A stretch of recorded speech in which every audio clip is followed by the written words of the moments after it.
Now, let's shift focus to a conversation that is urgent as it is inspiring. AI is transforming the way that we work, innovate, and make decisions across industries, but women remain significantly underrepresented in shaping this future.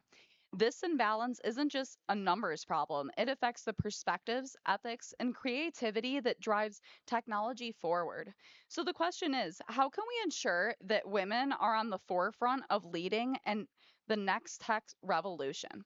In our next session, The Future of AI is Female, Why Women Must Lead the Next Tech Revolution, our panelists will explore the importance of female leadership at AI, share real world experiences, and discuss strategies to empower women to drive innovation, inclusivity, and impact in the technology world.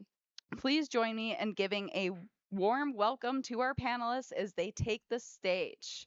We have Rob Stewart, founder and CEO of CR Equity AI. We also have Rashida Frazier, the founder and CEO of Empowering Greatness Inc. And then we also have Heather Fitzgerald, the VP of Decision Sciences at Target Base. Let's welcome them all up to the stage. And then we also have Anna as well. She's going to be joining us. Okay, great, fun. Okay, all right. All right. Well, good morning, everybody. I'm Heather Fitzgerald, as was just mentioned, and I'll be your moderator today for this engaging conversation. I have a deep background in enterprise data analytics across both agencies, consulting firms, and also financial institutions. So I'll also be adding some perspective, hopefully, into the conversation as well. We're obviously we all know this, we're at a very pivotal moment in technology and in the trajectory of AI. So it's not only rapidly moving from experimentation, but to enterprise infrastructure as well. That's going to be the foundation of the future, is enterprise infrastructure set on AI. That also means that voices helping AI strategy today are going to be increasingly important, and why we are here today. So this conversation isn't just about participation in technology, it's about leadership, influence, and my favorite word, impact. Today, we're going to explore where women are already shaping AI in meaningful ways, what challenges still exist, and there's a lot, and what organizations and leaders can do to really accelerate progress with females and women in AI. So I'm joined today by an outstanding group of panelists who are doing exactly that in their work every single day. I'd like for each of them now to introduce themselves and also the work that they do, and then we'll get into the meat of the conversation with some engaging questions. Okay, thank you. Thank you for the lovely introduction. My name is Anna. I'm coming from Serbia, and I work with the I'm leading the AI project for 14 years now, even before ChatGPT came out, as we all know about. So I have a extensive experience in AI-related projects, cutting-edge technology, including AR, VR, and I'm also a PhD candidate in multicultural communication, and that's it about me. Thank you. Hi, everyone. I'm Rashida Frazier and founder and CEO of Empowering Greatness Inc., which is a strategic advisory consultancy firm. I work with small businesses, nonprofits, and corporations at the intersection of leadership systems and teams. And through that work, maybe within the last 5 to 7 years, I have also integrated because I saw kind of like the advent of where it was going, AI, into helping these organizations be a lot more structured and future forward. Right. Hi, everyone. I'm Rob Stewart. I am the president, CEO, and founder of CR Equity AI. We are an AI data-driven direct small business and commercial lender. We provide direct lending solutions for 1 to 10 person type of teams, all the way up to $100 million firms, both on real estate and asset-based lending. Really passionate about this subject matter. My mom was a small business owner. I'm one of five, or actually six. I have five sisters. So women in technology, women in AI is a very, very important part of our firm, and I'm definitely excited to be here today. Wonderful. Well, let's get started.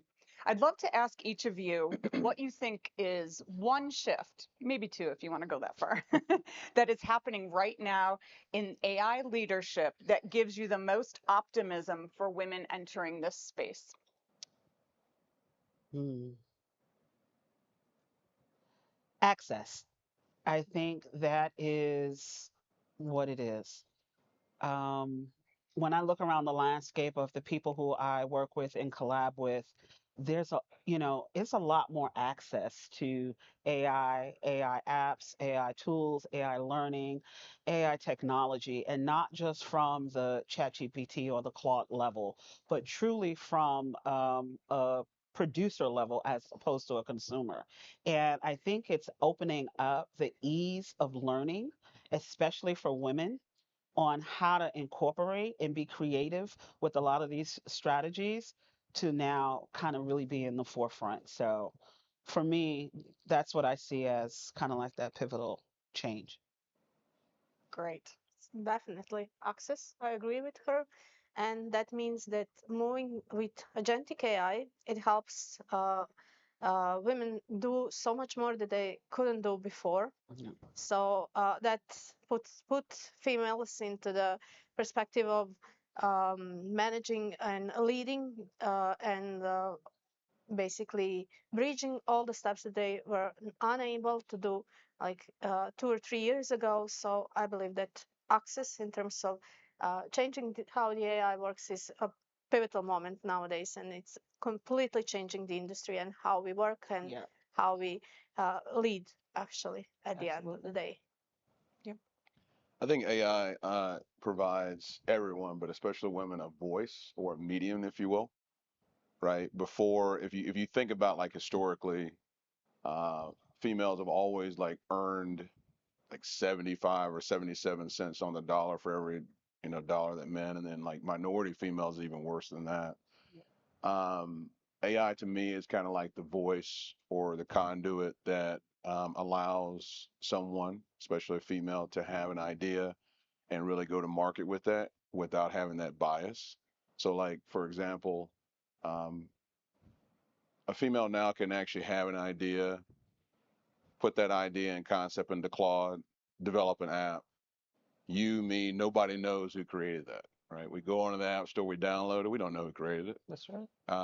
And they have a voice, they have a medium now to get their idea out there to see if anybody even wants this thing, and doesn't have like the thing to say, hey, I'm a woman, nobody really wants to really, hear what I have to say.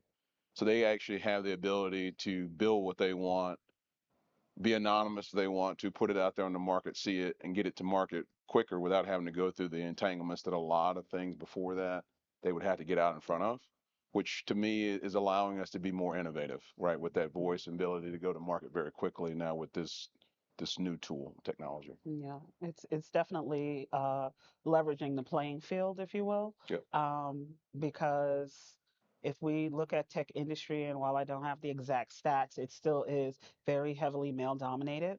And when we think historically about how many women have contributed to technology, and the great strides that they've made across industries, we forget that uh, we're probably some of the smartest people that need to be in the room as opposed to excluded from, because when we're included, we're able to enhance what's already there to make it even better, not just for one skewed vision, but very holistically, and it touches more people.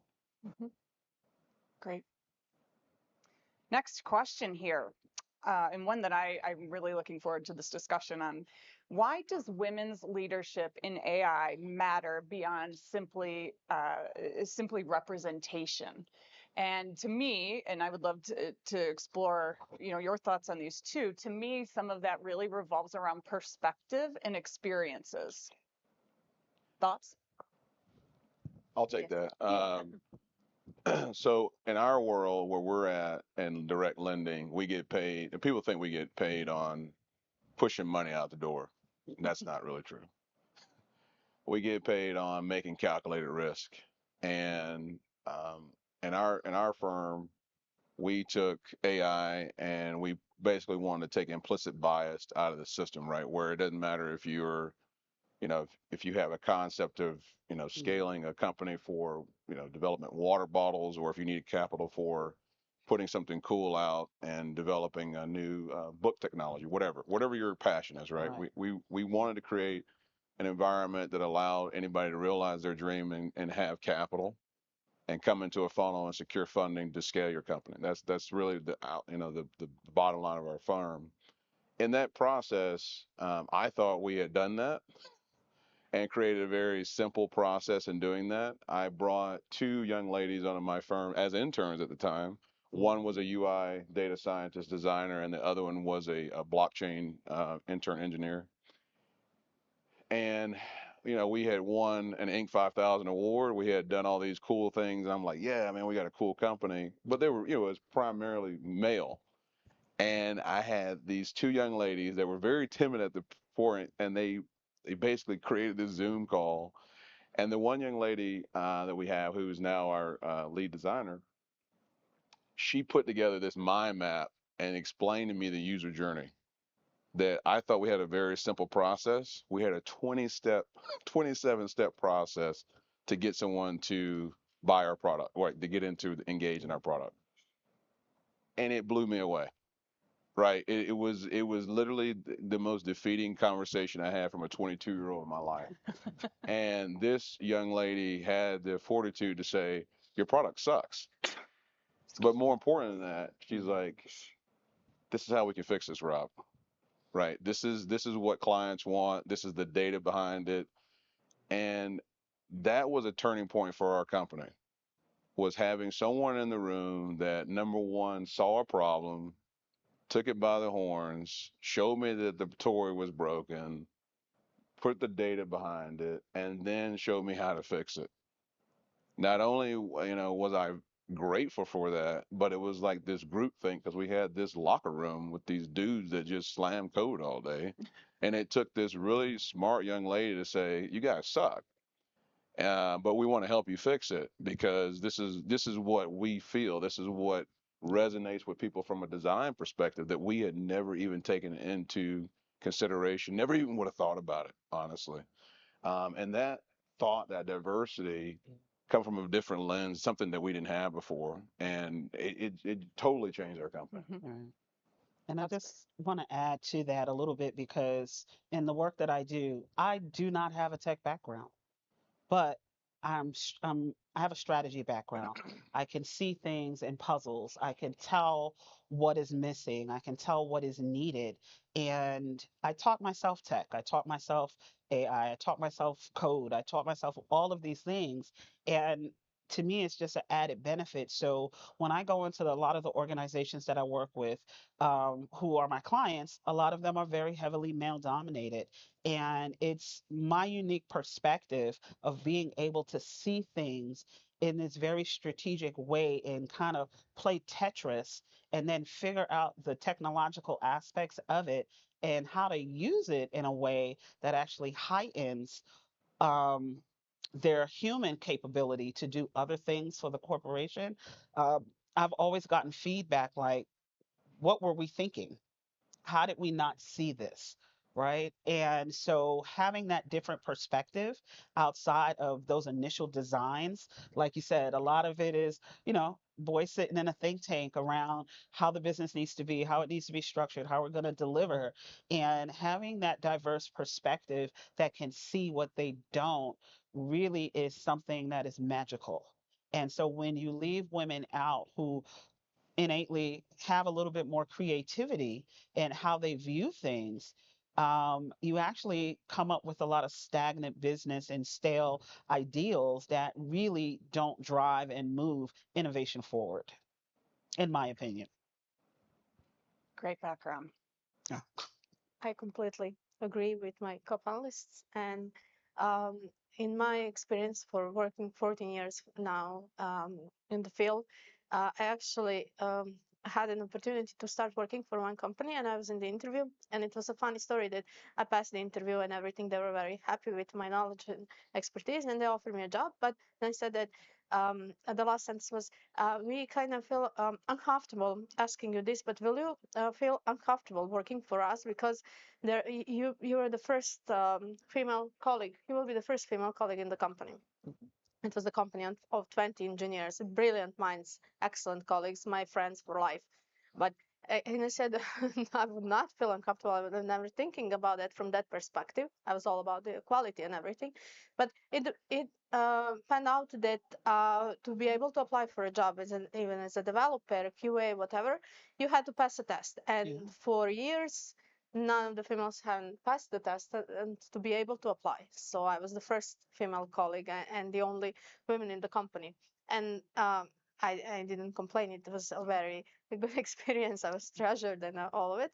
But to my point is that is even as the study says that 30% of the women are females are in the industry, and the percentage is so much less when we are talking about the leadership positions. It's like just 2 or 3% at the moment. So that's something that needs to change in near future. Agree. Yeah. Agree.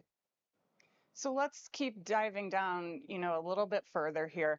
What happens when women are excluded from the design, the testing, the ideation even, and the strategic direction associated with the decision making around AI?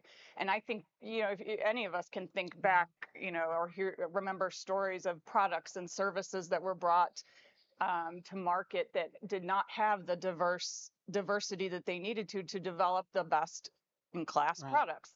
So I kind of think along those lines a little bit as well, but would love your perspectives.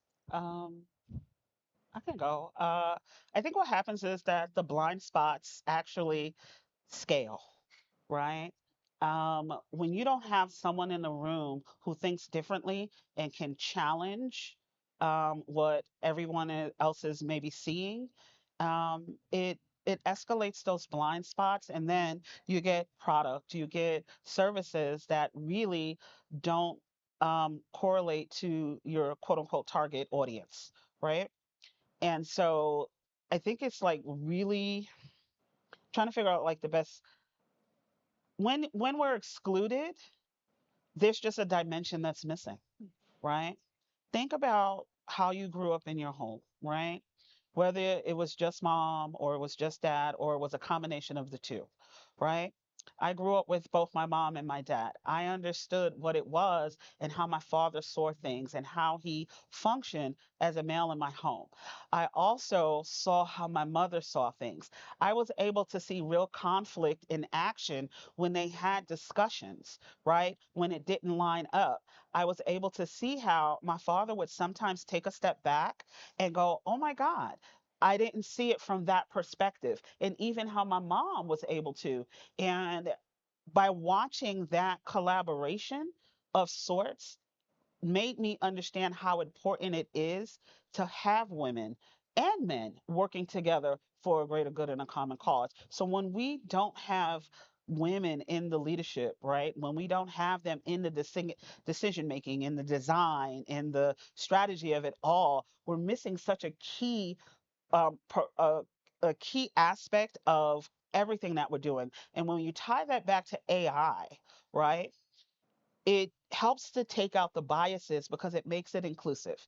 Everybody is scared of the DEI word. Everybody is scared of inclusion. But the thing is, if we don't have certain diversity of thought, right? If we don't have certain equity across leadership lines so that there are multiple people who can add value sitting at the table, and if we're not inclusive across the spectrum, especially where AI is concerned, then it's going to be heavily skewed toward one sector of the population, and it's going to leave out everyone else. And that actually is not going to be good for anyone, right? Especially if we're supposed to be at the forefront of the leadership of innovation, of AI, of what is happening, right?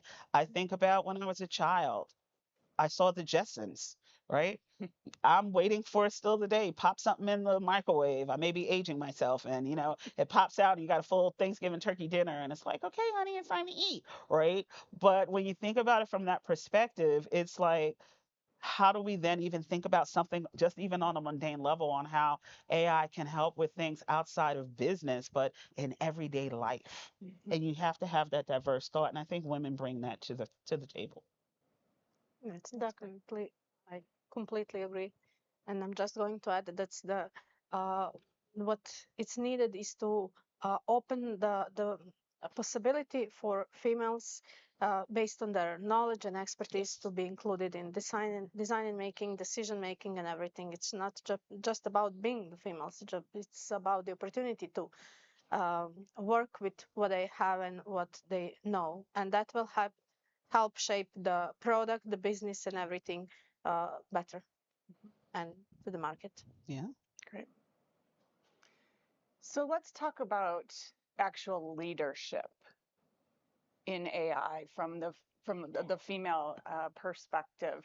How do we start to accelerate from women being just participants to actually leading the charge, being a part of the decision-making group, driving strategy to your point earlier? How do we start to accelerate that? We, I'm a military guy, so I was in the Air Force for 21 years, and what I ended up doing is I realized that in order for us to take the step and get into the enterprise level to scale our company, we needed to put into a process in place that allowed innovation and leadership against all aspects of the firm, both on the tech side, sales side, and marketing. And what I ended up doing was I went in, I looked at where our key strengths were, where our areas that we needed to grow in, and I sat down with our team and I said, I'm going to put people in leadership roles that traditionally were not there, and a lot of them, believe it or not, were were not your traditional type of leaders. We took one of our interns who came in as a kind of a technical intern. I put her into a product owner environment mainly because she understood the tech side of everything, but she really enjoyed the customer interaction side. And where we had a gap and deficiency, where we had all these great products, but it was kind of the land of misfit toys because the solutions that we were offering were not resonating with our clients. And the only way you're going to be able to get and scale your platform is to bridge that gap of, hey, you can have the best products and services known to man, Right. but if it doesn't resonate with her or the person that's hitting your website the most, they're never going to use it because they're going to like, oh, well, that's great, but it has nothing to do with me, right? So we needed someone who understood tech, but also understood the front end that could bring it together and say, okay, when this person hits this platform, they like blue buttons, they like green buttons. And the thought behind a blue and green is trust, Yeah. right? That it allows a person to get to the funnel quickly or to understand the sales cycle better. And honestly, I am a numbers guy, right? I have no idea about buttons. I have no idea about where to put stuff on a page. Like, I just understand functionality. So having someone who has a different perspective, but is able to take the technology side of it, but also to integrate the humanistic side of this is what this person sees when they see your page or they see this thing out here. It has had like it's been a godsend on our both our bottom line, getting people through the funnel quicker, and more importantly than that, the reviews that we've had based on making these small iterative changes from feedback has just been game changing for our client base. Yeah. And actually, that is where AI perspective comes into the play in terms of leadership.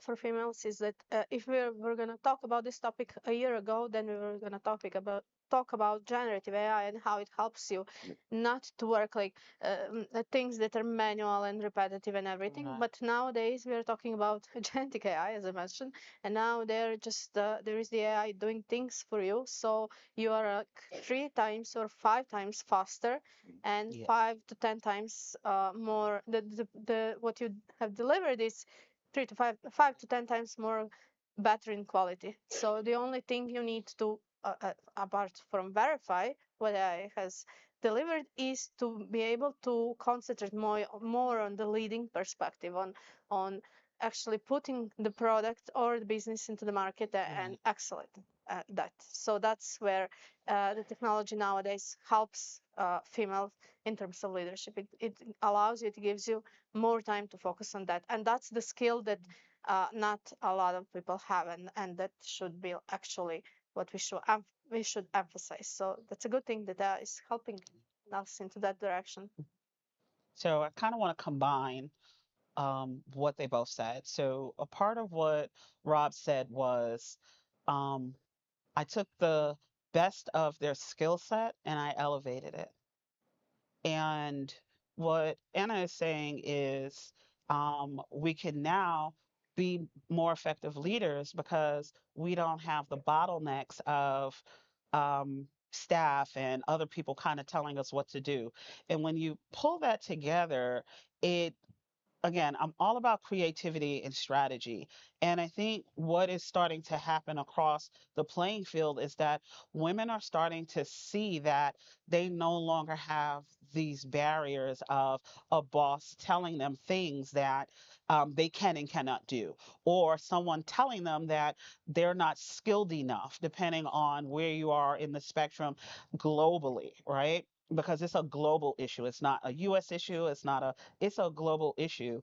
And so I think when you pair the evolution of what Agenix is doing and like part of my team, once I figured out what Agenix was, I have a 4-person human team, and then I literally have a whole think 12-person Agenic team that runs my company, right?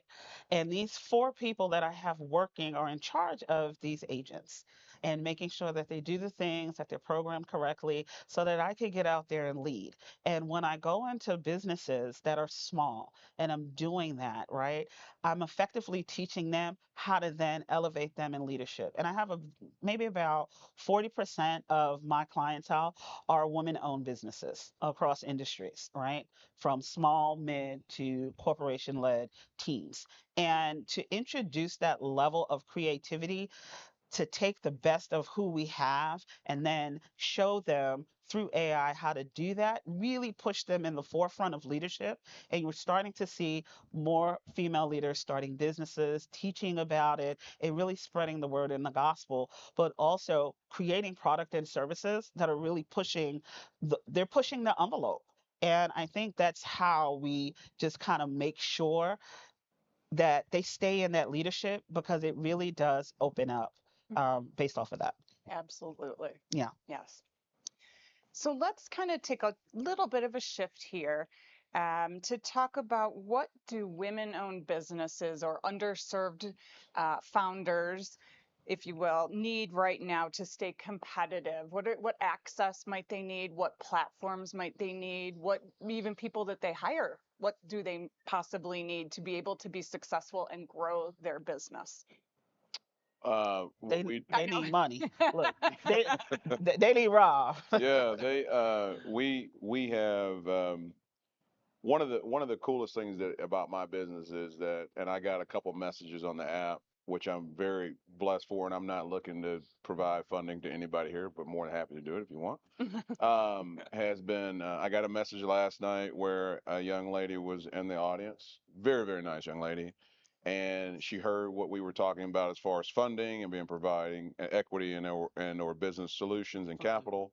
Um, as a sidebar, I met a young man yesterday that said, "I don't need any funding. I have capital and I'm good." And I don't think I've ever had that conversation with anybody ever. I don't think Wow. I've ever talked to a person that's owned a business that said, "I never need capital." Like that blew my mind. Anyway, that was another thing and another thing. But the cool thing about where we're at is that we want, with our AI like bots and our AI workflows, we want to be a part of the journey.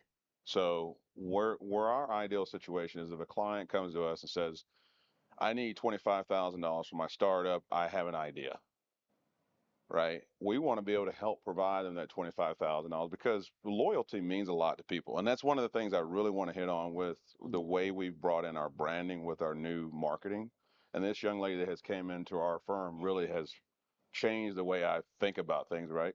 is that the person who's with you today, there's loyalty in that, believe it or not, right? At least they're going to give you an opportunity because you were with them in the beginning. Right. So we want to help that woman-owned firm get that $25,000 seed capital. We want to be able to help them put together the $150,000 loan they need to fulfill that first purchase order.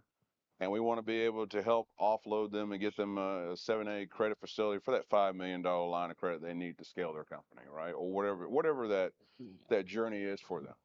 And it starts with understanding, the psychology behind where they're at today, and then understanding exactly where they need to go, and then more importantly, providing that bridge of capital, that on ramp, and just in time as they need to scale and grow, right? And we don't know what that is because everybody takes a different path, but we want to be able to have that conversation. So our offering is really more soft, where we have created a platform that is very, clear and dynamic in the way it evaluates deals, but evaluating a corporate identity and their psychology behind it is different than just getting them funding, right? So we want to be a part of that journey. So what we've done is we've changed our algorithm to have more contextual and sentiment analysis. So instead of saying no, like if you go to a bank, we may say, okay, what if we were able to provide you some type of funding today?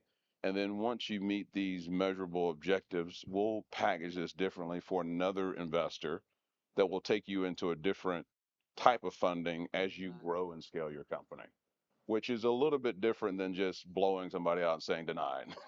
Right? It may just say, hey, look, I don't think you need $25,000 today because you really don't have any orders. There's really nothing there, but maybe you need $3,000 to build a website and get, whatever it is for the marketing. And maybe that'll help you move into the next thing, right? And help them scale and grow as they prove themselves in their plan.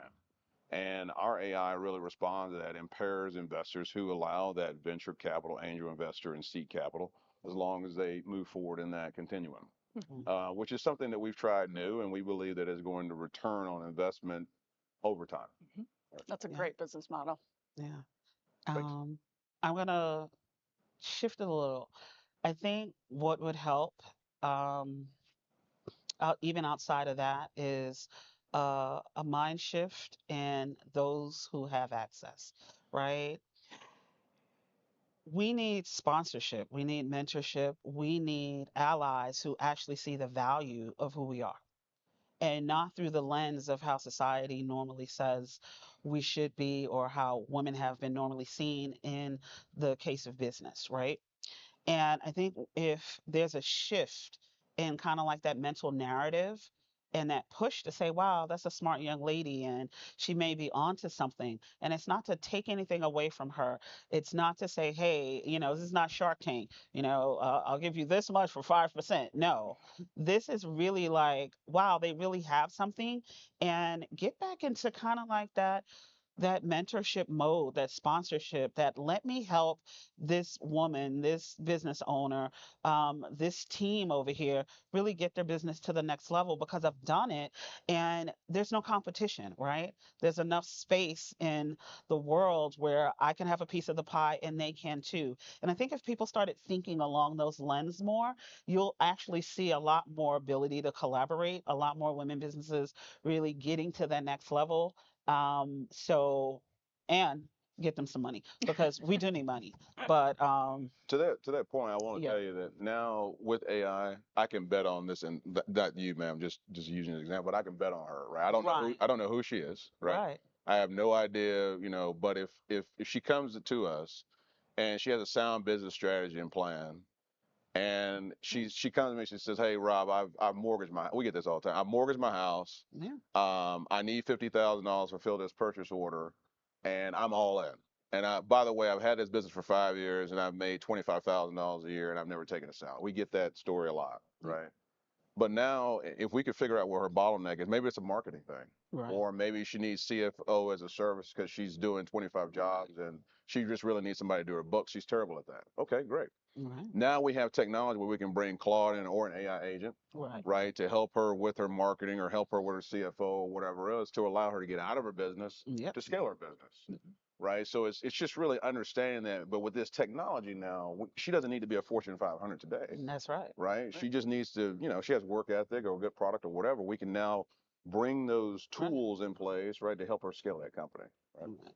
Love that. Exactly. And the next level from this point is that when females are, for example, starting their own companies or anything, that they should not be just like this female, this woman has an idea and she's brilliant. Let's support her, let's give her money. Or sometimes maybe, as you said, there will be an idea that and a pitch that you didn't even need money, especially nowadays with the AI technology that Right. can help you out, build a product or something like that.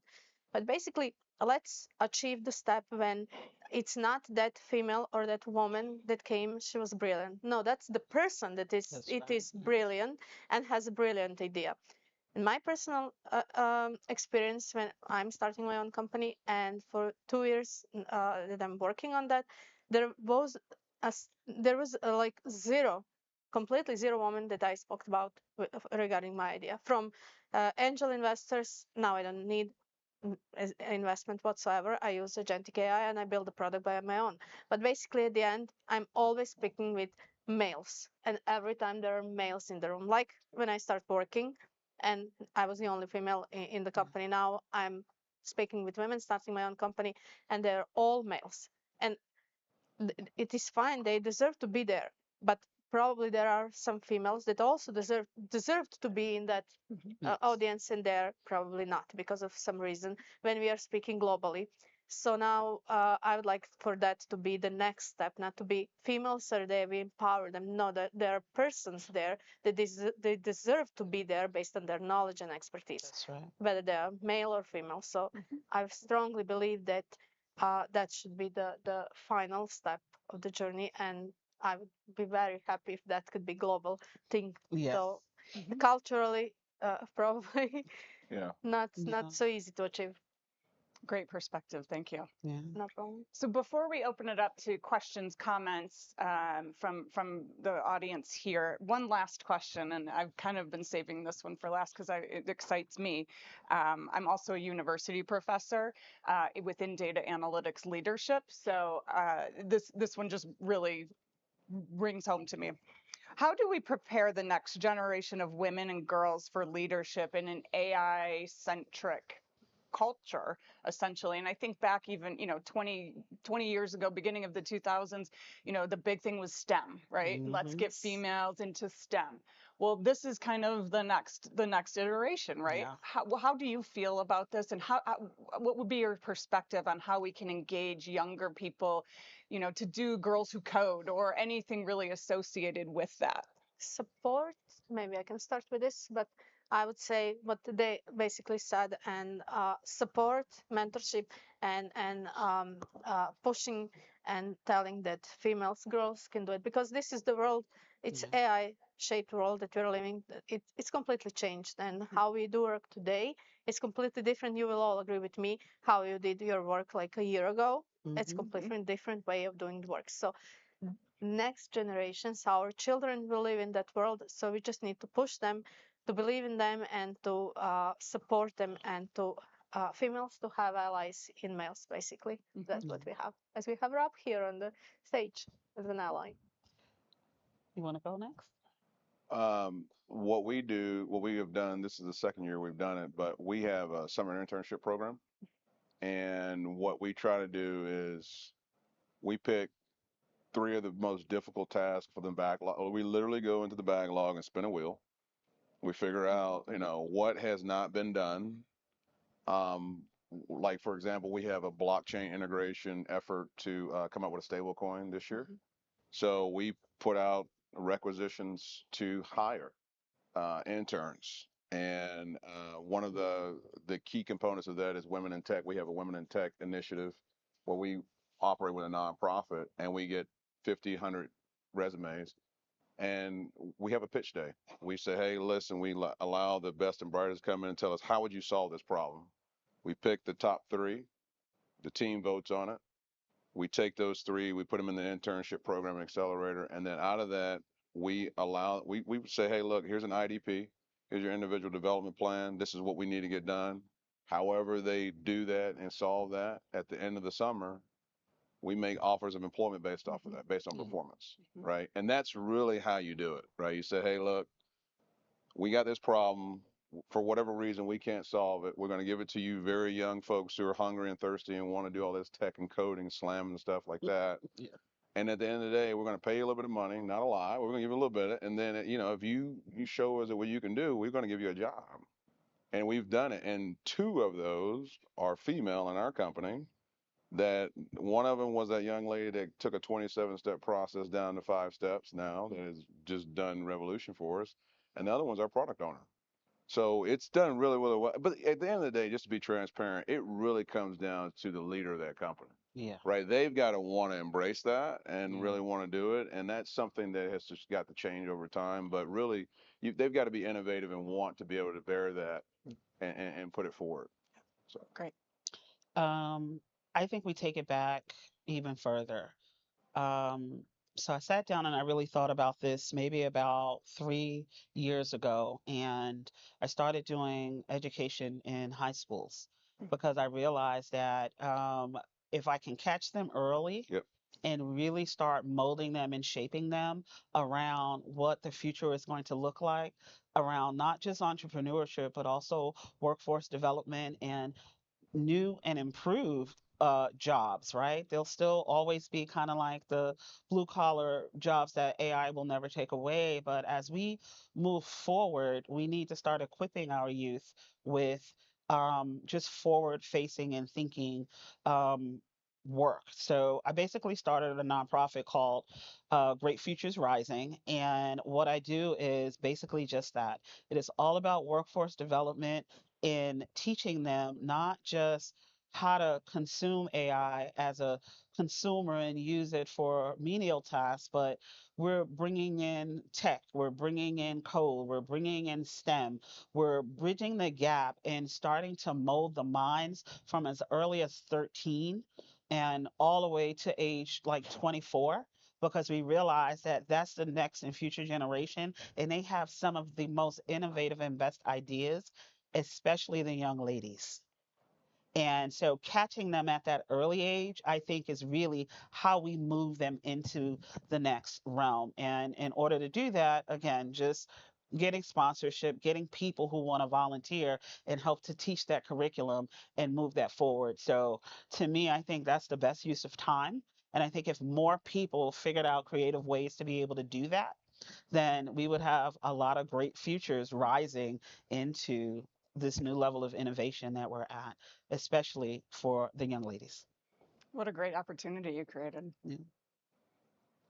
So at this point, would love to open it up to any comments, questions from anybody, any topics you'd like to explore a little more with our panelists or questions you might have.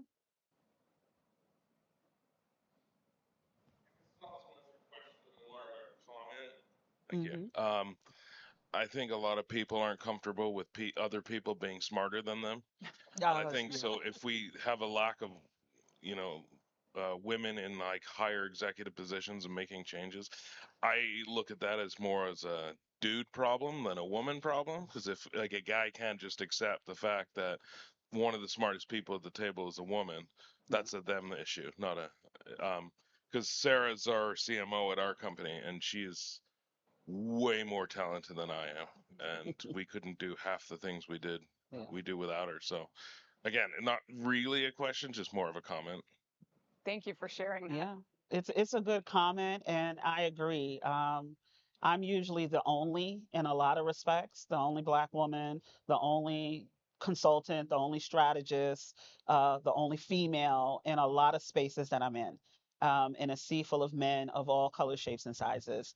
And some of the comments that I usually get is, "Wow, I didn't realize you were that smart." And it's kind of like a dude problem, right? Yeah. The dumbest people I've ever met in a room full of dudes. Hey Dave, to that point, let me. I tried to send you an email this morning. That email you gave me, it's not working. So you might want to get, yeah, something going on with that. I got it. Listen, You got it this morning? Okay. All right, good. Okay. It came back and said it was listen. deliverable. As we talk about tech during tech, Yeah. right? On a Wednesday, you gotta love it. On a Wednesday. Uh, Any other question? Anybody? questions, comments? Yeah. I would like to add to this, even though I was thinking, considering whether I should add my comment, but when you said it's a dude's problem, that's in the parts of the world that we can say it's a dude's problem. We have dudes, but there are so many different parts of the world when we think globally.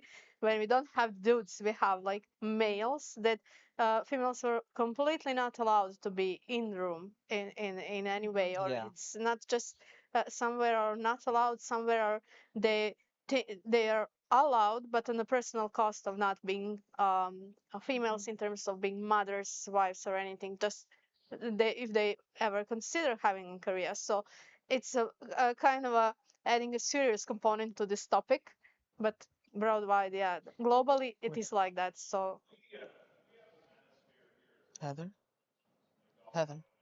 Hmm. Oh, yeah. I'll tell you from like a leadership perspective, it's a tightrope because you know, I'm not gonna lie, man. Internally, and I know I probably can't put this publicly, but whenever I get an application or a resume in that has a female name, I'm really excited. I mean, I can't tell you because I get inundated with like LinkedIn and emails and resumes and things like that. But at the end of the day, there's so Yeah. much that I would like to do as a founder, but I'm kind of limited on EEO of I can't just market to women and say, oh, this is a woman-owned job. It's a woman job. Right. We had to open up to everybody, but I do everything I can, just from me being the owner of my company to try to Hmm. make opportunities there. It's just sometimes it really and it's my problem really. I need to do better at marketing, but it's very difficult because I can't even go to a PR firm and be like, hey, find me I can't even really do that. Like I can't put that in Right. writing and say, find me a woman to do this job. Like Right. because if I do that,